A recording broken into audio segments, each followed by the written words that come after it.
কাজটার ক্ষেত্রে যখন আমাকে বলা হয়, আমরা যখন স্ক্রিপ্ট পড়তে যাই, স্ক্রিপ্ট পড়ার সময় আমি খুব এক্সাইটেড ছিলাম যে চরিত্রটা দুর্দান্ত এবং এই চরিত্রটা তার জন্য সরাবাবের জীবনকে যদি কিছু টাকা দিতে হয় তাই দেবো।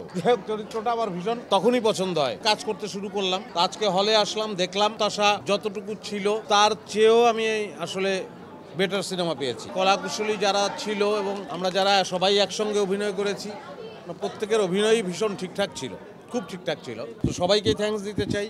দর্শক খুব উপভোগ করবে, এটা আজকে হলে দেখে বুঝলাম। যারা দেখলেন তারা সবাই উপভোগ করলেন যে সে আসলে এই সিনেমাটা নিয়ে সে অনেক ক্রেজি ছিল, আগেও ছিল, এখনও আছে, এবং তার প্রথম সিনেমা।